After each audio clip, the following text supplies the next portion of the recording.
Hi friends, welcome back to my channel. ഇന്ന് നമ്മൾ നല്ലൊരു സ്വീറ്റ് റെസിപ്പിയാണ് കേട്ടോ ചെയ്യാൻ പോകുന്നത്. അടിപൊളി ടേസ്റ്റാണ്. കഴിക്കുന്ന സമയത്ത് നിങ്ങൾ ഇതുപോലൊരു സ്വീറ്റ് കഴിച്ചിട്ടുണ്ടാവില്ല എന്നാണ് എനിക്ക് തോന്നുന്നത് കേട്ടോ. അത്രയും നല്ല സൂപ്പർ ടേസ്റ്റി ആയിട്ടുള്ളൊരു സ്നാക്സാണ്. അപ്പോൾ അതിനായിട്ട് നമ്മൾ ചെറുപയർ പരിപ്പ് 1 കപ്പ് കഴുകിയിട്ട് നമ്മൾ ഇതിലേക്ക് ഇട്ട് കൊടുത്തിട്ടുണ്ട്. അതിനുശേഷം നന്നായിട്ട് വറുത്തെടുക്കണം. കളറും ചേഞ്ച് ആകണം, അതുപോലെ തന്നെ നല്ല മൊരിഞ്ഞ് വരികയും ചെയ്യണം. ആ ഒരു രീതിക്ക് നമ്മൾ സിമ്മിൽ തന്നെ വെച്ച് നന്നായിട്ട് വറുത്തെടുക്കണം. അപ്പോൾ നന്നായിട്ട് വറുത്തെടുക്കുക. നല്ല വെള്ളമൊക്കെ വറ്റി നല്ല ചെറിയൊരു രീതിക്ക് കളർ ചേഞ്ച് ആവട്ടെ. ആ സമയം കൊണ്ട് തന്നെ നമുക്ക് ഈ ഒരു ചെറുപയർ പരിപ്പ് നല്ലൊരു മണം ഉണ്ടാവും. അതായത് നമ്മൾ ചെറുപയർ പരിപ്പ് പായസം വെക്കുന്ന സമയത്ത് നല്ല മണം വരുന്ന രീതിക്ക് നമ്മൾ വറുത്തെടുക്കുമല്ലോ, അതുപോലെ തന്നെയാണ്. അപ്പോൾ ഇത് കണ്ടല്ലോ, ചെറിയൊരു ഇളവിന് കളറും ചേഞ്ച് ആയിട്ടുണ്ട്, അതുപോലെ നന്നായിട്ട് വറവായിട്ടുണ്ട്. അതിനുശേഷം നമ്മൾ ഈ ചെറുപയർ പരിപ്പ് കുക്കറിലേക്ക് ഇട്ട് കൊടുത്തിട്ട് ഒരു 2 കപ്പ് വെള്ളം ഒഴിച്ച് കൊടുത്തിട്ടുണ്ട്. ആവശ്യത്തിലേക്കുള്ള ഉപ്പ് ഇട്ട് 4 വിസിൽ നന്നായിട്ട് വേവിച്ചെടുക്കാം കേട്ടോ. ഇപ്പോൾ വേറൊരു പാത്രത്തിൽ 1/2 കപ്പ് വെള്ളവും അതേ അളവിലേക്ക് ശർക്കര ഇട്ട് കൊടുത്തിട്ടുണ്ട്. ഇതെല്ലാം കൂടെ നല്ല തിളച്ച് വരട്ടെ. നല്ല തിളച്ച് വന്നതിന് ശേഷം അതിൻ്റെ വേസ്റ്റ് ഒന്ന് എടുത്ത് മാറ്റിയതിന് ശേഷം ഇതിൻ്റെ പകുതി അളവിലേക്ക് നമ്മളിപ്പോൾ എടുക്കുന്നുണ്ട്. ബാക്കി പകുതി അളവിലേക്ക് നമുക്ക് അവസാനമായിട്ട് വേണ്ടി വരും. അപ്പോൾ അതും കൂടെ നമുക്കത് മാറ്റി വെച്ചേക്കാം. അപ്പോൾ പകുതി അളവിലേക്ക് ഞാൻ ഇതിലേക്ക് ഒഴിച്ചതിന് ശേഷം പിന്നെ ബാക്കി പകുതി നമുക്കത് മാറ്റി വെച്ചേക്കാം. ഇപ്പം നല്ല തിളച്ച് വരട്ടെ, നല്ല കുറുകി വരണം കേട്ടോ. കുറുകി വന്നതിന് ശേഷമാണ് നമ്മൾ ഇതിലേക്ക് തേങ്ങ ഇട്ട് കൊടുക്കുക. അതായത് ഒരു ഫില്ലിങ്സിനായിട്ടാണ് നമുക്കിത് വേണ്ടത്. അപ്പോൾ അതിനാവശ്യത്തിന് പോലെ നിങ്ങൾ തേങ്ങ എടുത്ത് കൊടുക്കാം. ഞാനിപ്പോൾ ഒരു 3/4 കപ്പ് അളവിലും തേങ്ങ എടുത്ത് കൊടുത്തിട്ടുണ്ട്. അതിൻ്റെ കൂടെ തന്നെ ഒരു 1/2 ടീസ്പൂൺ ഏലക്കപ്പൊടിയും ഒരു 1/2 ടീസ്പൂൺ നെയ്യും കൂടെ ചേർത്തിട്ട് നന്നായിട്ട് മിക്സ് ചെയ്ത് കൊടുക്കാം. നല്ല ഡ്രൈ ആക്കേണ്ട ആവശ്യമില്ല, പക്ഷേ ഒരുവിധം ഈ ഒരു ശർക്കര വെള്ളമൊക്കെ നല്ല വറ്റിയിട്ട് തേങ്ങ നന്നായിട്ട് കുറുകി വന്നാൽ മാത്രം മതി. ആ ഒരു രീതിക്ക് നന്നായിട്ട് തിളപ്പിച്ചെടുക്കാം. ഇത് കണ്ടല്ലോ, നന്നായിട്ട് നമ്മൾ വെള്ളമൊക്കെ നല്ല വറ്റി വന്ന് നല്ല തിളച്ച് തുടങ്ങിയിട്ടുണ്ട്. ഈ സമയത്ത് നമുക്ക് ഫ്ലെയിം ഓഫ് ചെയ്യുന്ന സമയത്ത് ചൂടാറുമ്പോൾ കറക്റ്റായിട്ടുള്ളൊരു ലെവലിൽ നമുക്ക് ഉണ്ടാവും. അപ്പോൾ നമുക്കിനി ഫ്ലെയിം ഓഫ് ചെയ്ത് കൊടുക്കാം. അങ്ങനെ ഇത് കണ്ടല്ലോ, ഞാനിപ്പോൾ ഫ്ലെയിം ഓഫ് ചെയ്ത് കഴിഞ്ഞിരിക്കുകയാണ്. നമുക്കിനി ഇത് മാറ്റി വെച്ചേക്കാം. ഇനി നമ്മുടെ കുക്കറിൽ പരിപ്പ് നല്ല സോഫ്റ്റായിട്ട് വെന്ത് വന്നിട്ടുണ്ട്. അപ്പോൾ ഇതുപോലെ നല്ല സോഫ്റ്റായിട്ട് നമ്മൾ വേവിച്ചെടുക്കണം. അതിനുശേഷം നമ്മൾ വിസ്ക് കൊണ്ട് നല്ല സ്മൂത്താക്കി എടുക്കണം. നല്ല മിക്സ് ചെയ്തതിന് ശേഷമാണ് നമ്മൾ ഇതിലേക്ക് 1 കപ്പ് അരിമാവ് ചേർക്കുന്നത്. അപ്പോൾ 1 കപ്പ് അരിമാവും കൂടെ ചേർത്തിട്ട് നമ്മൾ ആവശ്യത്തിനുള്ള ഉപ്പ് മുമ്പേ തന്നെ ചേർത്താണ്. അപ്പോൾ വീണ്ടും ഉപ്പ് ചേർക്കേണ്ട ആവശ്യമില്ല, വേണമെങ്കിൽ മാത്രം ചേർത്ത് കൊടുത്താൽ മതി.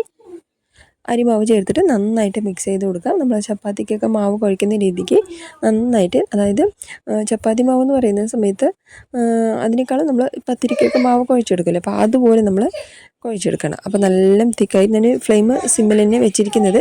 നന്നായിട്ട് കുഴച്ചെടുക്കാം. അപ്പോൾ ഇതുപോലെ നന്നായിട്ട് കുഴച്ചതിന് ശേഷം നമുക്ക് പിന്നെ ഫ്ലെയിം ഓഫ് ചെയ്തിരിക്കാം. അതിനുശേഷം കുറച്ച് ചൂടാറിയതിന് ശേഷമാണ് നമ്മൾ അതിലേക്ക് 1 ടീസ്പൂൺ നെയ്യ് ചേർത്ത് കൊടുക്കുന്നുണ്ട്. നെയ്യ് ചേർക്കുന്ന സമയത്താണ് നമുക്ക് നല്ലൊരു മണം ഉണ്ടാവുക. അപ്പോൾ നന്നായിട്ട് കുഴച്ച് റെഡിയാക്കി എടുക്കാം. നമ്മൾ നെയ്യ് ചേർത്ത് നമ്മൾ കുഴക്കുന്ന സമയത്ത് നല്ല സ്മൂത്തായിട്ടുള്ള ഒരു ടെക്സ്ചർ കിട്ടും. അപ്പോൾ അതുപോലെ നമ്മുടെ മാവ് നന്നായിട്ട് കുഴച്ച് റെഡിയാക്കി എടുക്കാം. കണ്ടല്ലോ, അപ്പോൾ ചെറിയ ചൂടോടുകൂടെ തന്നെ കുഴച്ച് റെഡിയാക്കി എടുക്കുകയാണ്. അപ്പോൾ ഇതുപോലെ കുഴച്ചതിന് ശേഷം പിന്നെ നമുക്ക് ചെറിയ ഉരുളകളാക്കിയാണ് നമുക്ക് എടുക്കേണ്ടത്. അപ്പോൾ നമ്മുടെ മാവ് കണ്ടല്ലോ, നല്ല സോഫ്റ്റായിട്ട് നമ്മൾ കുഴച്ച് റെഡിയാക്കി എടുത്തിട്ടുണ്ട്. കണ്ടല്ലോ, അപ്പോൾ ഈ ഒരു രീതിക്കാണ് നമ്മുടെ മാവ് നല്ല സോഫ്റ്റായിട്ട് ഉണ്ടാവേണ്ടത്. അപ്പോൾ നമുക്കിനി ഇത് ചെറിയൊരു ഉരുളകളാക്കി എടുത്തതിന് ശേഷം നമുക്ക് ഫില്ലിങ്സൊക്കെ വെച്ച് റെഡിയാക്കി എടുക്കാം. അപ്പോൾ കുറച്ച് എണ്ണ കയ്യിൽ തേച്ച് കൊടുക്കാം. എണ്ണ എന്ന് പറയുന്ന സമയത്ത് പ്രത്യേകിച്ചും നെയ്യ് തേച്ച് കൊടുക്കുകയാണെങ്കിൽ അതിൻ്റേതായിട്ടൊരു മണം ഉണ്ടാവും. അപ്പോൾ നമ്മൾ കയ്യിൽ നന്നായിട്ട് നെയ്യ് തേച്ച് കൊടുത്തതിന് ശേഷം ഇതുപോലെ ജസ്റ്റ് ഒന്ന് ചെറുതായിട്ടൊന്ന് കയ്യിൽ തന്നെ വെച്ചിട്ടൊന്ന് വലുതാക്കി എടുത്താൽ മതി. അതിനുശേഷം നമ്മൾ ആദ്യം റെഡിയാക്കി വെച്ചിട്ട് നമ്മുടെ ഫില്ലിങ്സ്, അതായത് തേങ്ങയുടെ ആ ഒരു ഫില്ലിങ്സ് ഉണ്ടല്ലോ, അത് നമ്മളിത് ജസ്റ്റ് 1 സ്പൂൺ വെച്ച് കൊടുത്താൽ മതി. കൂടുതലായിട്ട് വയ്ക്കേണ്ട ആവശ്യമില്ല. ജസ്റ്റ് 1 സ്പൂൺ വെച്ച് കൊടുത്തതിന് ശേഷം മടക്കി കൊടുത്തിട്ട് ഒരു ചെറിയ ഉരുളാവുന്ന രീതിക്ക് നമുക്ക് പെട്ടെന്ന് തന്നെ കവറാവും കിട്ടും. നല്ല സ്മൂത്തായിട്ടുള്ള ടെക്സ്ചറും അതുപോലെയാണ് നമ്മൾ ഈ ഒരു മാവ് ഉണ്ടാവുന്നത്. അതുകൊണ്ട് നമുക്ക് പെട്ടെന്ന് റെഡിയാക്കി എടുക്കാം. കണ്ടല്ലോ, പെട്ടെന്ന് തന്നെ കവറാവുകയും ചെയ്യും, നല്ല സ്മൂത്തായിട്ട് തന്നെ നമുക്ക് റെഡിയാക്കി എടുക്കുകയും ചെയ്യും. അപ്പോൾ ആദ്യം ഇതുപോലെ ചെറുതായിട്ടൊന്ന് ഈ ഒരു തിക്നെസ്സിൽ മാവ് മതി. കൂടുതൽ തിക്നെസ് നമുക്ക് കൊടുക്കേണ്ട ആവശ്യമില്ല. അതുപോലെ ഒരുപാട് നൈസാക്കിയിട്ടും കൊടുത്താലും പൊട്ടിപ്പോവുകയും ചെയ്യും. അപ്പോൾ നമുക്ക് എണ്ണയിലിടുന്ന സമയത്ത് പൊട്ടിപ്പോകാനും ചാൻസ് ഉണ്ട്. അപ്പോൾ ഈ ഒരു അളവിലേക്കാണ് നമ്മൾ മാവ് എടുത്തിട്ട് ഇതുപോലെ ജസ്റ്റ് ഒന്ന് ഒട്ടിച്ച് കൊടുക്കണം. അതിനുശേഷം നമുക്ക് കറക്റ്റായിട്ട് കൈ കൊണ്ട് ചെറുതായിട്ടൊന്ന് ഉരുട്ടിയെടുക്കുന്ന സമയത്ത് തന്നെ കറക്റ്റായിട്ട് ആ ഒരു ലെവലിൽ നമുക്ക് റെഡിയാക്കി എടുക്കാം. ജസ്റ്റ് എക്സ്ട്രാ മാവ് വരികയാണെങ്കിൽ മാത്രം ചെറുതായിട്ടൊന്ന് എടുത്തു കൊടുത്താൽ മതി. അങ്ങനെ കണ്ടല്ലോ, ഇതുപോലെ ചെറുതായിട്ടൊന്ന് കയ്യിൽ ഉരുട്ടി കൊടുക്കുകയാണെങ്കിൽ പെട്ടെന്ന് തന്നെ നമുക്ക് ഇതുപോലെ നമുക്ക് എല്ലാം റെഡിയാക്കി എടുക്കാം. അങ്ങനെ കണ്ടല്ലോ, അപ്പോൾ നമുക്കിതെല്ലാം മൊത്തത്തിൽ റെഡിയാക്കി കഴിഞ്ഞിട്ട് കാണിച്ചു തരാം. അങ്ങനെ ഇതുപോലെ നമ്മളെല്ലാം റെഡിയാക്കിയിട്ട് കൂടെ തന്നെ എണ്ണയും ചൂടായിട്ടുണ്ട്. എണ്ണ ഒരുപാട് ചൂടാക്കേണ്ട, ഒരു ചെറിയ അളവിലേക്ക് മാത്രം എണ്ണ ചൂടാക്കിയതിന് ശേഷം ഇപ്പോൾ ഒരു 4 എണ്ണം മാത്രമാണ് ഇട്ട് കൊടുത്തത്. അപ്പോൾ ആദ്യം ഒന്ന് സെറ്റാവട്ടെ. സെറ്റായതിന് ശേഷം പതുക്കെ ഒന്ന് തിരിച്ചിട്ട് കൊടുക്കാം, ഇല്ലെങ്കിൽ പെട്ടെന്ന് പൊട്ടിപ്പോകാനും ചാൻസ് ഉണ്ട്. മാവ് നല്ല സോഫ്റ്റ് ആയ കാരണം തന്നെ പെട്ടെന്ന് പൊട്ടി വരും. അത് തന്നെ ശ്രദ്ധിച്ചിട്ട് വേണം നമ്മൾ പതുക്കെ ഒന്ന് ഇളക്കി കൊടുക്കാൻ. അപ്പോൾ ആദ്യത്തെക്കാളും കുറച്ച് കളർ ചേഞ്ച് ആയിട്ടുണ്ട്. അപ്പോൾ ഒന്നുകൂടി തിരിച്ചിട്ട് കൊടുക്കാം. അങ്ങനെ ഇത് കണ്ടല്ലോ, ഈ ഒരു രീതിക്ക് നമ്മൾ ഇളക്കി കൊടുക്കുകയാണെങ്കിൽ നമുക്ക് കറക്റ്റായിട്ട് ഒരേ അളവിലേക്ക് നമ്മൾ കളർ ചേഞ്ച് ചെയ്തെടുക്കണം. അതായത് ഉള്ളിലത്തെ ആ ഒരു സ്വീറ്റ് ചെറുതായിട്ട് പുറത്ത് വന്ന കാരണമാണ് കേട്ടോ. എൻ്റെ ചില സ്ഥലങ്ങളിൽ ചെറിയൊരു എന്താ പറയുക, ചെറുതായിട്ടൊന്ന് ബ്രൗൺ കളർ കൂടിയ പോലെ തോന്നുന്നുണ്ടില്ല. അപ്പോൾ ചെറുതായിട്ട് ഇടയിലൊന്ന് പൊട്ടിയിട്ടുണ്ട് കേട്ടോ. അപ്പോൾ നമ്മൾ ഇതുപോലെയാണ്, ഈ ഒരു കളറിലാണ് നമ്മൾ ആക്കിയെടുക്കുന്നത്.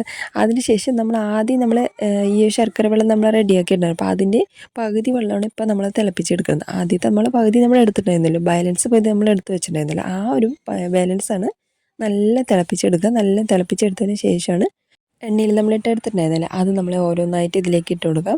ഇതെല്ലാം ഇട്ട് കൊടുത്തതിന് ശേഷം നമ്മളിപ്പോൾ സിമ്മിലാണ് കേട്ടോ വെച്ചിരിക്കുന്നത്. ഫ്ലെയിം കൂട്ടണ്ട, പെട്ടെന്ന് ഡ്രൈ ആയി പോവും. അപ്പോൾ ഇതുപോലെ എല്ലാം ഇട്ട് കൊടുത്തതിന് ശേഷം ജസ്റ്റ് ആദ്യം നന്നായിട്ടൊന്ന് മിക്സ് ചെയ്ത് കൊടുക്കാം. നന്നായിട്ടൊന്ന് മിക്സായി വന്നതിന് ശേഷം ഇതിലേക്ക് ഒരു 2-3 ടീസ്പൂൺ തേങ്ങ ചെറുതായിട്ടൊന്ന് ചിരകിയത്, അതിപ്പോൾ നമ്മൾ ചൂടാക്കി എടുക്കണമെന്നൊന്നുമില്ല, ജസ്റ്റ് ചിരകിയും കണ്ട് നേരെ ഇതിലേക്ക് ഇട്ട് കൊടുത്താൽ മാത്രം മതി. ഇട്ട് കൊടുക്കുന്ന സമയത്ത് നമുക്ക് നല്ലൊരു ഈ മുകളിൽ തേങ്ങ ഇട്ട് കൊടുത്തത് നല്ല ടേസ്റ്റാണ് കേട്ടോ കഴിക്കുന്ന സമയത്ത്. അപ്പോൾ ഇതുപോലെ ഇട്ട് കൊടുത്ത് നമുക്ക് ഇനിയിപ്പോൾ ഫ്ലെയിം ഓഫ് ചെയ്ത് കൊടുക്കാം കേട്ടോ. അങ്ങനെ ഇതുപോലെയാണ് നമ്മുടെ ഈ ഒരു സ്വീറ്റ് റെഡിയാക്കി എടുക്കുന്നത്. ഉറപ്പായിട്ടും എല്ലാവരും ട്രൈ ചെയ്ത് നോക്കട്ടോ, നല്ല ടേസ്റ്റാണ്.